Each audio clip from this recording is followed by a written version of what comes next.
Bonjour, bienvenue dans ce nouveau numéro de Fastback. Alors avant de rentrer dans le vif du sujet et notamment de retrouver notre essai l'Audi e-tron GT, je voulais, avec Adrien, vous remercier pour tous ces messages de sympathie, ces nouveaux abonnés également. Merci à vous d'être venus. Alors comme ces nouveaux abonnés, si vous découvrez Fastback pour la première fois, eh bien vous allez sur les réseaux sociaux, que ce soit TikTok, Facebook, Instagram ou YouTube, vous likez, vous vous abonnez et puis si vous nous ratez, c'est que vous l'avez fait exprès.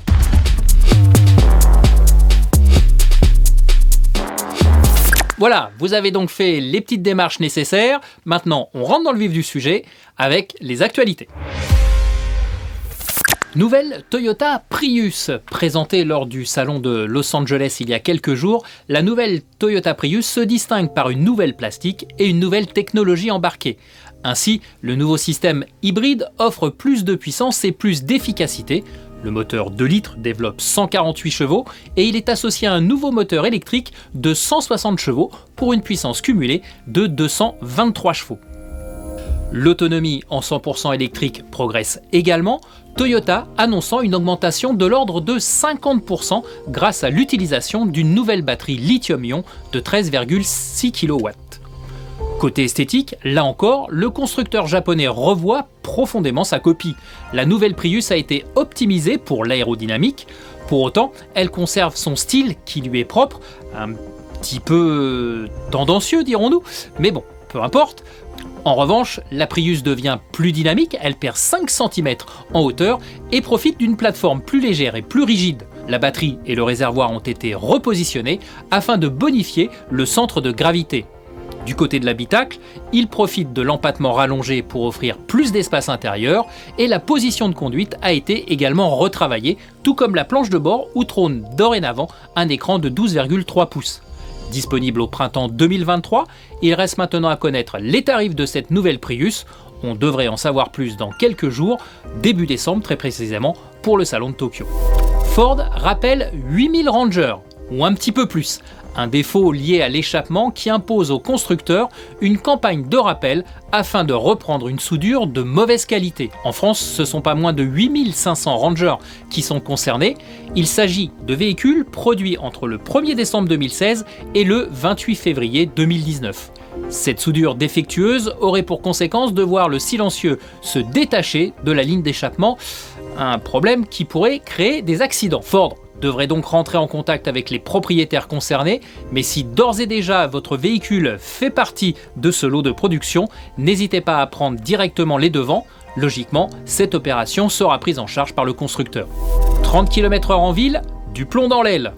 3 ans après l'instauration du 30 km/h dans les rues de la commune de Triel-sur-Seine, en Île-de-France, le nouveau maire a décidé de faire machine arrière et revenir aux 50 km/h. D'après Cédric Aoun, maire sans étiquette, cet abaissement de la limitation de vitesse à 30 km/h servait avant tout un objectif démagogique. Plus grave, le nouveau maire considère que cette limitation n'était absolument pas adaptée à la spécificité du réseau urbain de sa commune et qu'elle pouvait même engendrer un risque pour ses administrés, notamment dans la cohabitation entre cyclistes et automobilistes. Reste maintenant à savoir comment cette position sera perçue et surtout si elle pourrait faire boule de neige. L'avenir nous le dira. Le chiffre de Fastback. Le 15 comme le nombre de victoires en une saison de Max Verstappen, nouveau champion du monde de Formule 1. En fait, le Néerlandais a décroché son 2e titre consécutif, obtenu 4 courses avant la fin de la saison, et ça n'a pas calmé ses ardeurs. En effet, en remportant le dernier Grand Prix qui s'est couru le week-end dernier à Abu Dhabi, le Néerlandais est devenu le nouveau recordman des victoires sur une saison, effaçant des tablettes son rival, on va dire comme ça, de toujours, Lewis Hamilton. Le rideau est donc tombé sur une saison dominée de la tête et des épaules par le Néerlandais qui s'impose au classement devant le pilote Ferrari, le monégasque Charles Leclerc et le Mexicain Sergio Pérez, son coéquipier chez Red Bull. Côté français, Esteban Ocon, le pilote Alpine, termine 8e et Pierre Gasly 14e au volant de son AlphaTauri. À noter que les deux Français feront équipe l'an prochain chez Alpine. Nouvelle Subaru Impreza. Le nom reste mythique pour tous les passionnés de rallye, mais la nouvelle Subaru Impreza, présentée lors du salon de Los Angeles, est désormais bien loin de la fameuse WRX qui a fait tourner tant de têtes. D'ailleurs, cette nouvelle génération ne devrait pas être commercialisée en France puisque uniquement disponible désormais en version thermique, avec évidemment le malus écologique qui va avec. Esthétiquement, l'Impreza est uniquement disponible en version 5 portes, cette 6e génération ne fait pas franchement tourner les têtes et garde peu ou prou le style de sa devancière. Côté moteur, 2 options possibles, un 2 litres de 152 chevaux essence ou un 182 chevaux associé à la transmission intégrale quand même et à la boîte automatique de série. Voilà, elle devrait plus être plébiscitée de l'autre côté de l'Atlantique que sur le vieux continent. On passe maintenant à l'essai de ce numéro de Fastback et ça va être l'Audi e-tron GT. Alors oui, je sais, ce n'est pas une nouveauté, mais sincèrement, ça faisait un petit moment qu'elle nous énervait entre Adrien et moi-même, alors on a décidé de sauter le pas. Voici donc notre essai.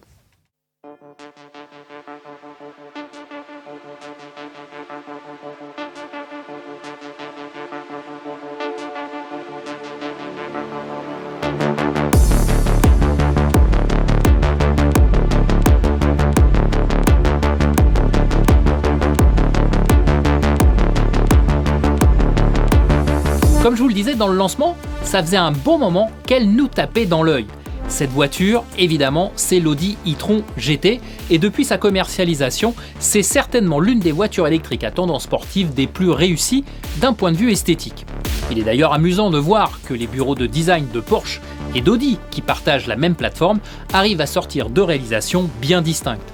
Pour en revenir à l'Audi e-tron GT, hormis les jantes semi-pleines, on est loin du design électrique qui fait référence. Cette silhouette est vraiment une réussite et le dynamisme des lignes fait mouche. D'ailleurs, même plus d'un an après sa sortie, évoluer à son volant vous permet de constater que son pouvoir d'attraction est toujours intact. Racée, basse, anguleuse, juste ce qu'il faut, l'e-tron cache bien son jeu vu qu'elle approche tout de même les 5 mètres de long, 4,99 m pour être très précis.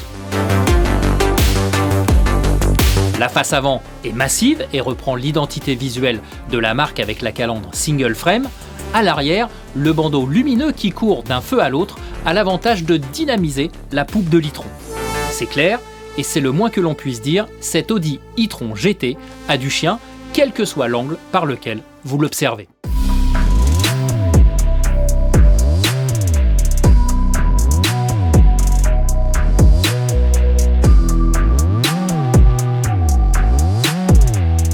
Dans l'habitacle, je ne vais pas vous refaire le couplet de la qualité Audi, car c'est une évidence. C'est intuitif et il n'y a rien à redire, point. Certains ont regretté à sa sortie que l'e-tron n'aille pas plus loin dans la refonte de son habitacle intérieur, bref, quelque chose de plus moderne, futuriste, plus en adéquation avec son orientation électrique. Moi je veux bien, mais honnêtement, je ne vois pas ce que cela aurait apporté de plus à l'agrément de cette voiture, fût-elle électrique. Volant en main, j'ai tout de suite apprécié le son de cet Audi e-tron. Et oui, vraiment, pour une fois que l'on ne se retrouve pas avec un son de synthèse vous laissant croire que vous êtes au volant d'un tapir volant, justement, c'est quand même pas si mal. Ce n'est pas l'affaire du siècle, mais franchement, il y en a assez de ces bruits de vaisseaux spatiaux. En ville, le mode confort est le plus adapté. On est choyé, merci les suspensions pneumatiques, le silence de fonctionnement et les bruits de roulement sont limités. Il faut juste faire attention aux gabarits généreux et la rétrovision est un petit peu juste. Ah si, dernière chose, faites aussi attention en mode efficiency. La voiture s'abaisse de 10 mm supplémentaires et la garde au sol peut parfois s'avérer limite. C'est surtout votre pare-choc avant qui vous remerciera, notamment au passage des dos d'âne. Sur route, l'Audi e-tron fait preuve de belle qualité routière et d'un relatif dynamisme. Pourquoi relatif ? Eh bien tout d'abord son poids, qui n'est pas neutre, plus de 2200 kg sur la balance, je vous le rappelle. Son train avant ensuite, il manque un peu de vivacité et se révèle un peu lourd. Même si la suspension pneumatique arrive à compenser, l'e-tron n'offre pas vraiment le même toucher de route que la Porsche Taycan, sa cousine, ni même la vivacité d'une Tesla Model S en dépit de ses roues arrière directrices. Attention, c'est une option. Est-ce pour autant dramatique ? Non, et loin s'en faut, et l'on peut largement se faire plaisir, le rythme sera légèrement moins élevé et les sensations un peu plus édulcorées, mais franchement, c'est pas dramatique encore une fois. Je rappelle que cet Audi e-tron est appelé GT pour Grand Tourisme, donc, vous voyez ce que je veux dire. Grâce aux deux moteurs et donc à la transmission quattro, l'e-tron se montre en revanche impérial en termes de motricité. Les 475 chevaux passent parfaitement au sol grâce à la monte pneumatique plus que généreuse de 305 mm posée sur des jantes de 21 pouces. Côté bloc propulseur, la batterie donnée pour 93,6 kW délivre un peu plus de 83 kW net. Audi communique sur une consommation de l'ordre de 20,9 kW au 100 km en cycle WLTP pour une autonomie de 488 km. Au volant, cette valeur reste utopique, gardez-le bien en mémoire, surtout sur voie rapide où les kilowatts fondent comme neige au soleil. Vous n'arriverez que très exceptionnellement à passer la barre des 300 km. Ça sera un peu mieux sur une utilisation mixte, mais clairement les 480 km annoncés ne sont pas au rendez-vous. C'est bien dommage car encore une fois à son volant, l'e-tron est vraiment très agréable à conduire. En revanche, fonctionnant sous 800 volts, la batterie accepte les recharges rapides jusqu'à 270 kW sur les super chargeurs, encore faut-il qu'ils soient disponibles. Cela vous permet de récupérer très rapidement de l'autonomie, mais quelque part, vous ne réalisez que des sauts de puce. Un peu dommage. Reste à parler maintenant du tarif. Comme vous le savez, chez Audi, on est rarement bon marché. L'Audi e-tron GT ne déroge pas à la règle, avec un premier prix qui dépasse la barre des 120 000 €. Il est clair que ça pique un peu, beaucoup même, d'autant plus que les options étant aussi nombreuses que les jours du calendrier, l'addition peut rapidement s'avérer encore plus salée. C'est un petit peu ennuyeux car ses concurrentes directes sur le marché à l'heure actuelle que sont la Porsche Taycan 2 roues motrices ou même la Tesla Model S sont plus abordables puisqu'elles se situent toutes les deux sous la barre des 100 000 €. Pour autant, le pouvoir d'attraction de cet Audi GT e-tron est indéniable. Est-ce suffisant pour signer un chèque d'un tel montant les yeux fermés? Bien sûr que non, mais pour certains, les 4 anneaux sur la calandre justifieront ce prix, tant mieux pour eux. Quant à moi, cet Audi e-tron, je la verrais bien avec un bon V8 biturbo sous le capot avec une hybridation légère histoire d'être politiquement correct, et là, croyez-moi, ça déménagerait pas mal. Vous en pensez quoi ? On passe maintenant à notre rubrique Drive-In avec Adrien qui va nous parler d'Audi au cinéma. Alors oui, je vous sens arriver, je sais ce que vous allez dire. Eh bien non, il y a un piège, regardez. Si je vous dis Audi, luxe, saga cinématographique ou encore bagarre, vous allez probablement me répondre le transporteur.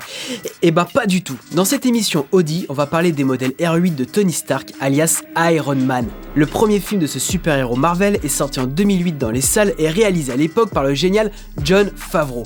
C'est l'acteur Robert Downey Jr. qui est engagé pour donner vie à ce personnage de BD sur grand écran. Je me demande à l'époque s'ils avaient anticipé le succès colossal des franchises Marvel au cinéma, puisqu'à l'heure où je vous parle, la franchise comptabilise environ une trentaine de films. Même moi, j'arrive plus à suivre. Pour en revenir à Tony Stark, encore un milliardaire américain qui aime l'automobile et qui le montre. Pas de Batmobile comme son concurrent qui se déguise en chauve-souris, mais de l'Audi R8 dans son garage. Et ça, dès le premier film. Il s'affiche fièrement au volant de la première génération de R8 V8. Puis, dans Iron Man 2, il sera cette fois l'heureux conducteur de la R8 Spider V10. Dans l'épisode 3, ce sera cette fois la très brève version électrique R8 e-tron qui n'était encore qu'un prototype au moment du film. L'équipe de production semblait très fière d'avoir la voiture dans le film puisqu'elle aura même le droit à son propre making-of. Finalement, ce modèle ne trouvera jamais vraiment le chemin des concessionnaires car les peu d'exemplaires fabriqués coûtaient la modique somme d'1 million de dollars, ce qui rend cette voiture uniquement accessible à des privilégiés qui de toute façon ne semblaient pas vraiment emballés par la voiture. Tony et son R8 seront de retour en 2016 dans le film Avengers, l'ère d'Ultron, mais de manière virtuelle cette fois, puisque le calendrier de tournage du film ne correspondait pas avec la sortie de la nouvelle R8. Elle sera rajoutée numériquement pendant la post-production du film. Malgré l'arrivée des e-trons en concession, la R8 chez Audi n'a toujours pas dit son dernier mot, puisque Eric vous en parlait dans les actualités de l'émission précédente, mais une nouvelle version sublime vient d'être présentée, la R8 V10 GT de 620 chevaux. Alors, je sais pas ce que vous en pensez, mais je prends le pari que sur les 333 exemplaires disponibles, il y en a au moins une qui est déjà dans le garage de Tony Stark. Allez, on poursuit notre émission avec cette fois notre rubrique Photomaton avec notre ami Dingo. Et aujourd'hui, on va aller sur une composition un peu spécifique, un pick-up qui prend l'eau, mais pas dans le sens que vous l'imaginez. Regardez plutôt. Bonjour Dingo, on se retrouve pour notre chronique Photomaton. Aujourd'hui, on va parler de cette photo, donc ce Ford Ranger transformé en catamaran. La genèse derrière cette photo, c'est quoi? Alors, c'est Ford France qui est partenaire de l'équipe de France de voile à l'époque. Et donc, il me demande de faire une photo avec l'équipe de France qui est plantée comme des champignons autour de l'auto. Et moi, je dis, écoutez, c'est simple, soit vous le faites faire par quelqu'un d'autre, mais si vous me demandez à moi, il faut que je vous amène quelque chose d'autre. Donc, je me suis mis à avoir cette idée, leur proposer. Ils m'ont donné la possibilité ils m'ont donné carte blanche pour la faire. Alors, on a organisé ça à la fois à Marseille, à la fois à Paris, à la fois dans le Var. Enfin, on a fait trois spots de photos où on a d'abord fait la voiture soulevée par une grue avec des vrais vélis blanchis, enfin des vraies personnes qui font de la planche à voile sur la voiture en vrai. Après, je suis allé prendre un bateau, j'ai fait les remous de l'eau. Et après, on a fait le toucher de l'eau avec un pneu qui faisait pour avoir vraiment les gouttelettes d'eau. Et on a tout associé parce qu'on est dans l'ère moderne du digital où on peut associer, mélanger les images. Et ça a quand même une autre gueule que tout ce que j'ai pu voir de toutes les photos. Quand on est partenaire, on met toujours les équipes qui ressemblent à rien en fait. L'accueil de la photo au niveau de Ford, comment ça s'est passé? Alors ça s'est très bien passé, c'était un dossier de presse, donc ça a été perçu comme une image vraiment différente et je sais qu'on m'en parle encore. Alors que ça aurait été simplement les champions, 10 minutes après on les avait déjà oubliés. Merci. Malheureusement pour eux. Merci Dingo. Merci à toi. Voilà, on arrive au terme de notre émission de Fastback. On espère que vous avez pris autant de plaisir à la regarder que nous à vous la fabriquer. On espère vous retrouver très prochainement. D'ici là, vous savez ce qu'il vous reste à faire, vous vous abonnez.